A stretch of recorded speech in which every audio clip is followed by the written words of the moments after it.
Namaskar. On the spiritual path, we set before ourselves a very high ideal. We aspire to live the spiritual way of life. And it is quite hard, actually.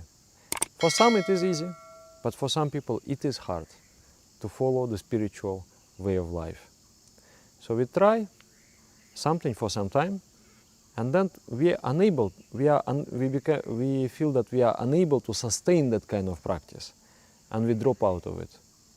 And when we drop out, we often feel some guilt feelings, that, oh, I have failed. This feeling of failure is there. We shouldn't feel that way, because it takes time to accept something and to love something. One thing is to accept it by your intellect, and another thing is to accept it wholeheartedly. So this wholehearted acceptance of something is equivalent to establishment in the practice or in the principle.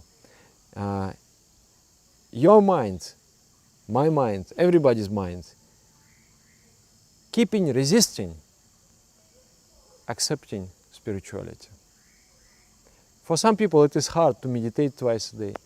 For some people it is particularly hard to follow vegetarian diet. Or some people they are afraid of fasting. Or some people they cannot force themselves to wake up early. When they wake up early they say, this spoils my whole day. And there are so many practices that turns you into sentient being, that gives you joy and love and the effulgence, but I just cannot take it. I cannot accept it. Some people may think that, or maybe dadas, they are good, and it is easy for them. I think they must be perfect in everything they do. No, we are not. We have so many difficulties on the spiritual path. Some difficulties are in the present, some difficulties are ahead, and some difficulties are behind. Some already resolved. So something already has become natural. I remember when I started to do meditation, I learned it, and it was really inspiring for me. And I understood that I need to practice. At some point I thought I should practice twice a day. And I started to practice. And then I was a young man, and then sometimes I would go to a party, and I would drink, and and then after that I would normally discontinue practice. So I would be on and off. 1 week practicing, 1 week not practicing. Practicing, not practicing. Practicing, not practicing. And then the moment came when I decided. I just matured to the stage that I decided, no, I'm going to practice. Now this time is serious. So I started to practice, and then I started to get huge headaches. It was so painful. Just the moment I concentrate, I feel so much pain. It was because of I had some concoction of the brain, and I really had some serious health troubles. I couldn't concentrate. There was a significant memory loss, and when I started to really seriously and regularly meditating, I started to feel a very strong headache. And because of that headache, again I discontinued. And then I remember that moment. I'm sitting on the armchair like this and thinking, what is the meaning of my life? What is the significance? What am I doing? I'm eating and sleeping. Okay, I'm not having headaches, but I'm also not spiritually progressing. I'm going to do meditation. So I sat and I started. And there was initially some headache, and then it passed. And that moment I remember I was ready to accept this practice in my life. And I decided, I'm going to do meditation no matter what. Whatever happens, I'm going to do twice a day from this moment till the moment I die. And since then, I just fall in love with meditation. It's not, I don't have to force myself to do meditation because I love meditation. Why do I have to force myself? So that acceptance, it comes with the readiness. You know, when the car is stuck in the mud and you're pushing the car, and you push it forward and backward, forward and backward, forward and backward, until one moment, ooh, and the car clears. It goes out of the mud, and then it goes. So similarly, you try, you practice for some time, and then you cannot practice. Again and again and again and again. And you know what happened to my headaches later on? Once I took this decision to practice meditation, within 2 months I completely restored my health. I couldn't memorize things. I would freak out when a loud sound is there. Somebody just slams the door, and I feel like a panic attack. No, this kind of things I was experiencing. And when I started to do meditation like this regularly, within 2 months I became completely okay. I was completely restored, and my memory strength became even better than it was before. So that determination matters something. So, and some practices, I can tell honestly that some practices I believe in them, but I have not accepted. Some practices I fought, I resisted, I rationalized, I sabotaged, I negotiated that how I can do that, I will not do this. Until one moment came, and something happened to my mind. Tsak, and I accepted.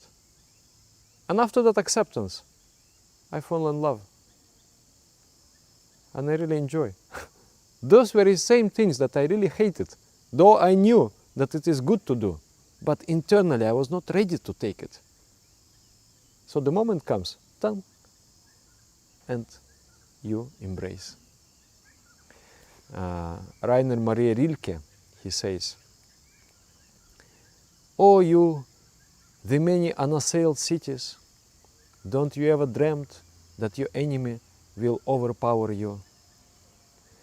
When you are desperate from hunger and thirst, will surrender to your enemy. Look from your balconies. There he is, spread like a sea. He does not diminish in strength. He does not send the ambassadors to threaten, to offer, or to negotiate. The one who will overcome you works in silence." So in this poetry, God or spirituality is compared to the enemy. And you are staying there, you are defending your cities. Those cities have not been taken yet. You are still protecting something, resisting something. You don't want to accept something. So he does not diminish in power.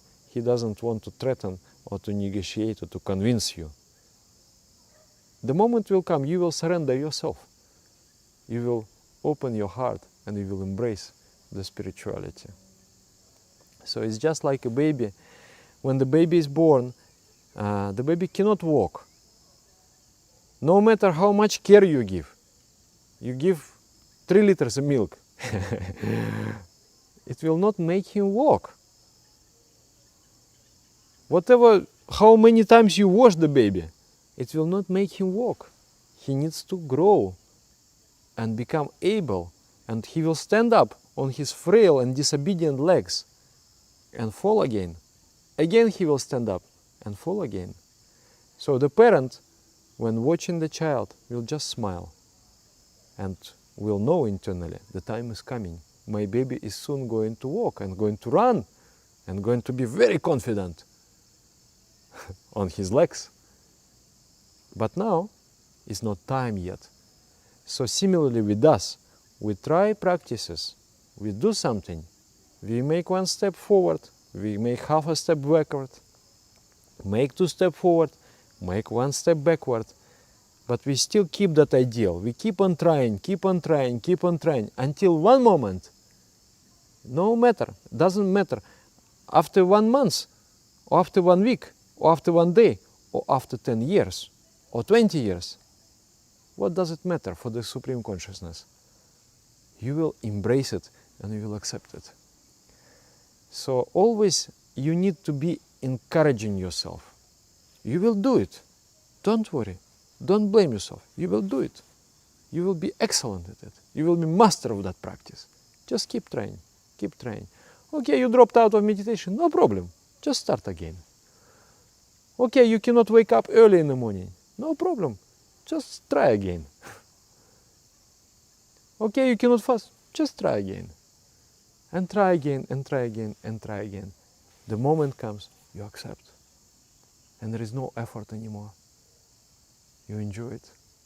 You know, the Rumi says, he says, "O traveler, come. Ours is not the caravan of despair. Come, even if you have broken your vows 1,000 times. Come, come, O traveler, come." So, even if you have broken your vows, what vows? You promise yourself something, and then you are unable to do. It is natural. You need to grow to that. Even you have broken your vows 1,000 times. Come, come, come, come, come again and again.